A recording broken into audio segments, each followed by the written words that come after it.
आप देख रहे हैं केडी न्यूज़।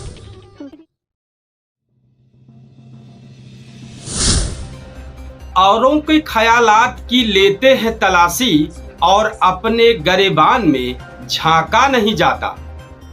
आइए चलते हैं, खबर को विस्तार देते हैं। मोदी सरकार के 11 वर्ष के कामकाज को लेकर विपक्ष, खासकर कांग्रेस को बिल्कुल भी रास नहीं आ रहा है, जबकि चंद दिनों बाद ही देश में आपातकाल थोपने के 50 साल पूरे होने जा रहे हैं। मोदी सरकार के 11 वर्षों का काम विपक्ष को बिल्कुल भी रास नहीं आ रहा है। बिना विचारे सरकार के हर फैसले का विरोध ही करने को उतावला रहता है। यह ठीक नहीं है। इसका नुकसान दल विशेष को नहीं, देश को हो रहा है।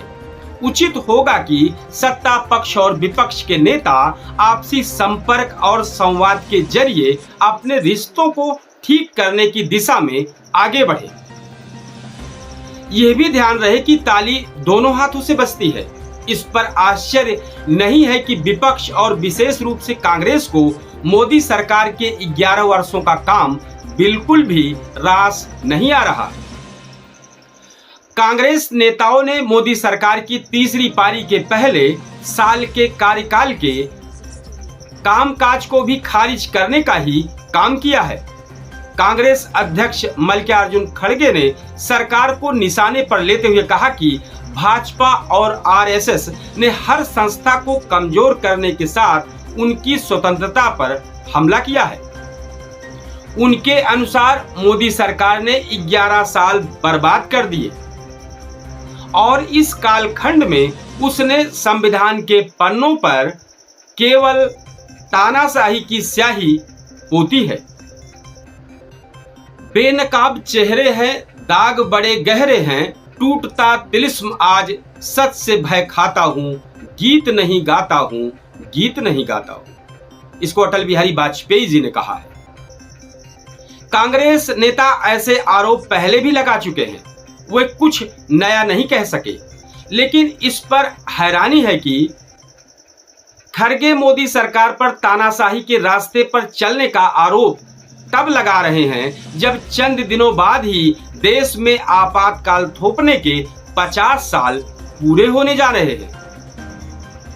इसका मतलब है कि कांग्रेस नेता मोदी सरकार पर नए सिरे से पुराने आरोप लगाते समय यह भी ध्यान नहीं रखते हैं कि उन्हें कब क्या कहना चाहिए, या और कुछ नहीं, विरोध के लिए विरोध की राजनीति का ही परिचायक है। शायद इसी कारण दिल्ली में युवा कांग्रेस अध्यक्ष ने मोदी सरकार को हर मोर्चे पर नाकाम बताते हुए अपने कार्यकर्ताओं के साथ प्रदर्शन किया और इस दौरान प्रधानमंत्री का पुतला भी फूंका। लोकतंत्र में यह सब चलता रहता है, लेकिन प्रश्न यह है कि क्या विपक्ष को सरकार की आलोचना इसी तरह करनी चाहिए? यदि किसी को इस आलोचना में सकारात्मक अथवा रचनात्मक दिखता है तो फिर नकारात्मक किसे कहते हैं?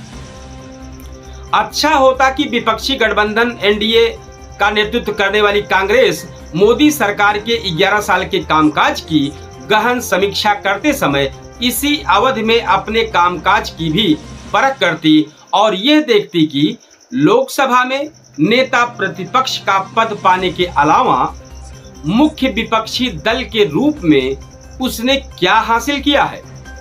यह प्रश्न उसे अपने आप से करना चाहिए। ऐसा शायद ही हो, लेकिन एक अच्छे लोकतंत्र में सत्ता पक्ष और विपक्ष के बीच संबंध नहीं होने चाहिए कि वे राजनीतिक दुश्मन जैसे दिखे।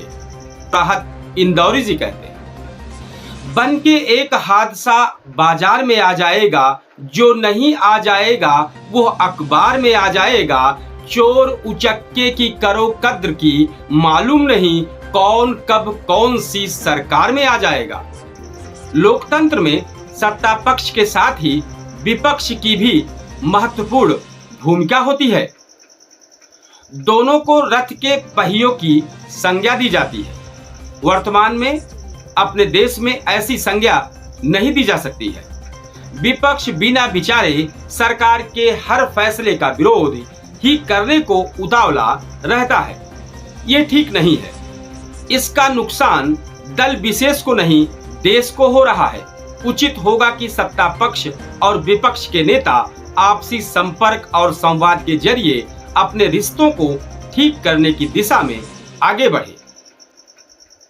यह भी ध्यान रखें कि ताली दोनों हाथ से बजती है। समझने ही नहीं देती सियासत हमको सच्चाई, कभी चेहरा नहीं मिलता, कभी दर्पण नहीं मिलता। इस तरह की तमाम खबरों के लिए आप हमारे चैनल को सब्सक्राइब करें। कमेंट बॉक्स में इस खबर पर जरूर अपनी राय दें और हम इस तरह की तमाम खबरें आप तक लाते रहेंगे। तब तक के लिए जय हिंद। आप देख रहे हैं केडी न्यूज।